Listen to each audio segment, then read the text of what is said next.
You better turn up. You better be there when I shoot. Welcome back to my channel. If you're new here, welcome. My name is Amy, and today I'm going to be answering your questions about homeschooling and how I homeschool. I often get people sending me emails or questions on Facebook or Instagram about homeschooling, and I've just been collecting them and letting people know I will put together a video and answer them. It's just easier for me to sit down and do it this way than answering one person at a time, several questions. So if you have any questions about homeschooling and how we homeschool here in Alaska, leave them down below. Maybe if there's enough, I will do another video on this. But for now, I have, I don't know, maybe like 6 or 8 questions, and I'm just gonna answer them for you.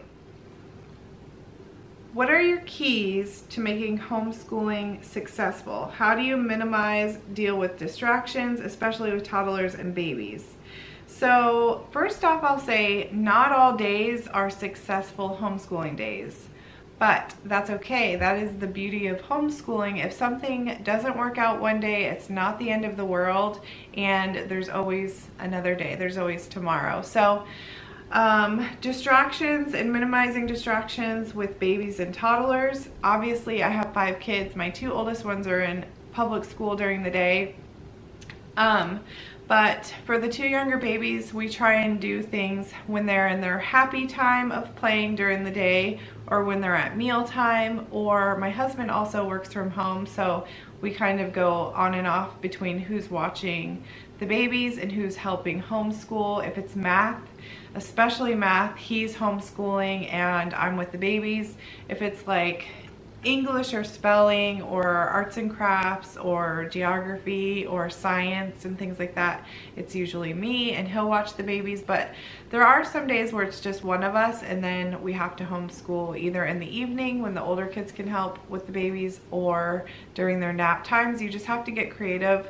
There's not usually one day where we have 3 hours to just sit down and not have any distractions and homeschool, but that's okay. Like, you do what works for your family, and sometimes it's you do a 30-minute block of time and get your math done, and then you have lunch and take a play break or run an errand, and then you come back and then you do another hour. And most of our days, that is how homeschooling goes, but we get through everything, and that's how we do that. So, but everybody's homeschooling day looks different for them, and that's okay as long as it's working for you. You have the freedom to get creative with how you structure your day and how you time your day and plan out your day. And I feel like if you have a very strict, rigid plan that you're expecting to stay to, you might get stressed out because you have little ones and they don't quite understand things like that, you know? You can't predict when they're going to be fussy or sick or clingy and things like that. What have you and the family gained from switching to homeschool? So this is a little bit hard for me to answer because ideally I would have all of my children homeschooling, but I gave my 2 older daughters the choice if they wanted to go to homeschool or public school. Actually, not just my older daughters. I gave all of my children the choice or the option if they wanted to go to homeschool or public school. And Madeline, my 3rd grader, wanted to homeschool, and the 2 older girls are in junior high. They're very social and they wanted to experience public middle school.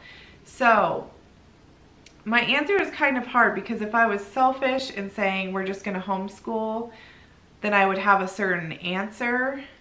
But the thing that I love about homeschooling is that we have more time as a family together. My children had, when we were homeschooling all of them, there was none in public school. The kids were so close and they did everything together and they were encouraging to each other. And I mean, obviously they still had their moments, but we also had the freedom to do what we wanted as a family. We weren't stuck down to a public school schedule. If we wanted to go on a road trip on a Wednesday, we could, and our kids weren't going to miss school or have makeup work to do or things like that. So I really loved that. So did my husband. And is there anything that you miss about public school? I don't really feel like I missed anything about public school when we had all of the kids in homeschool. Okay, so this one has a couple parts to it. Do you use the state funding to help pay for homeschool? So in Alaska, I don't know how it is in all the other states, but in Alaska, if you go through certain charter schools, they do have allotments, and the allotment is used for different things, and depending on the child's grade of school, like elementary gets a certain amount, middle school and high school gets another amount. I think right now in elementary, our homeschool gives $2,200 a year, so $2,200, and that is money that we can put towards curriculum and extracurricular activities, like gymnastics or art or music lessons or voice lessons or skiing or all kinds of things like that, and then also for curriculum and manipulatives and things like that. The only thing that they won't pay for is biblical curriculum or religious curriculum. You have to pay for that out of your own pocket, which that's totally fine. The other good thing that I love about our homeschool office is that they will pay a portion of our internet bill, because we do use our internet for homeschooling, for research and online classes and things like that. So that's super nice, and it's nice to utilize that because it just helps be able to afford homeschooling. Not every family can afford it, and this makes a way for families that can't afford it that they can do it. So yes, we do use it, and every school has a different amount per grade, but I've seen it's usually between like $1,300 and $2,800 depending on which school you go to per year. Do you know how that works? I kind of just explained it. Every year you get a new allotment, and I know for our school, if you have a elementary or older school age child enrolled and you have a preschool age child that's not ready for kindergarten yet, like they don't meet the age requirement for kindergarten, they do give them an allotment of like $500, I think. So that's super cool because you can buy all kinds of things with that. It's super awesome that they do that. And then you just either you turn in your receipts and get reimbursed, or some places will directly bill to the homeschool, and that's how that works. Okay, so where do you go to get curriculum? There is so much curriculum online. We also love shopping at our local homeschool stores, and they carry, I don't know, between like 5 and 8 different curriculum brands. And you can get like a whole set, which we do not do. It's very expensive, and if your kid doesn't end up liking it, then you just dropped like $1,000 and you're stuck with a curriculum that your kid doesn't use. So the way that I do it is I take my kids and we look through everything, and they might pick like one curriculum brand for math and another for English and another for science, and we just mash them together, and that has worked really well for us so far. I want my kids to love learning, and if they're enjoying learning, then it's fun and they want to keep doing it. I'm not going to just pick something because I like the way it's laid out, because I'm not the one that has to learn it, they are. And my job is easier as a teacher if my kids love and are excited about learning.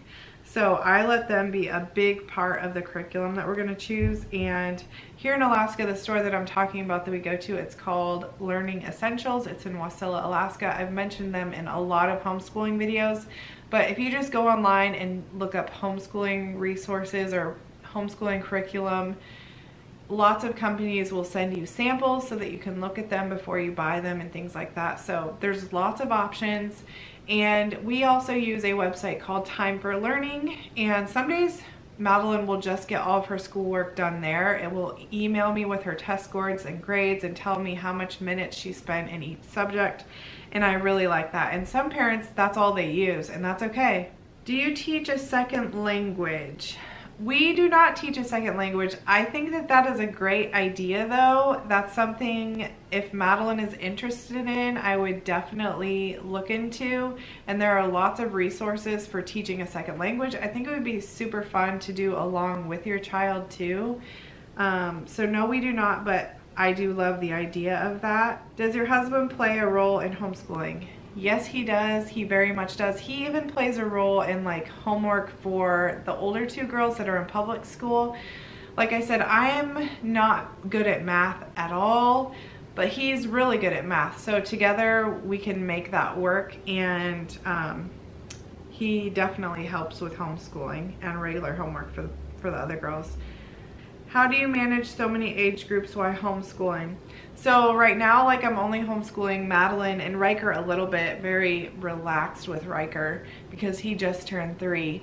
But when I was homeschooling all of the kids, like I had a 5th grader, a 3rd grader, and a 1st grader, and we would do a lot of unit studies. If you don't know what unit studies are and you're new to homeschooling, unit studies are a great way to homeschool lots of grade levels at one time. So I don't want to talk like a whole bunch about that, but look up unit studies. And it was amazing watching my 5th grader, 3rd grader, and 1st grader learn about something together, but at their own like grade level, if that makes sense. And my 1st grader could keep up with a lot of the 3rd and 5th grade stuff that we were doing. So it was really cool. How do you stay focused and organized? And I like to keep things simple. So I use little file folders, and I pull out what Madeline's going to be doing for the day, and then she goes through and does her stuff in whatever order. Some days she wants to start with spelling, other days she wants to start with math, other days she wants to start with reading, and by the end of the day she puts it all back in and it's completed, and then I can review it with her and grade it and put stickers and go over all that stuff with her, and we just keep it super simple. I also do keep like her best work that we turn in work samples once a quarter to our advisor at the homeschool office so that she can see, you know, how Madeline is progressing and that she's keeping up. We also elect to stay doing the state testing. You do not have to, you're not required to in the state of Alaska. It might be different in your state, but I like to do it because it kind of shows me how I'm doing at homeschooling my kid up to the public school level. And usually my kids are always my kids. There hasn't been a time that they're not. They're always way above grade average compared to the public school system. So you don't have to do that in Alaska, but like I said, I like to do it just because I want to see how I'm doing with my kids. So I hope that you enjoyed this video. If you did, give it a big thumbs up. If you have any questions for me, leave them down below. I'm not an expert by any means. I'm just a mom that loves to teach my kids. I hope that you guys enjoyed this video. If you did, give it a big thumbs up and subscribe if you haven't already. And I'll see you guys in my next video. Bye! Tonight we're running on the right track.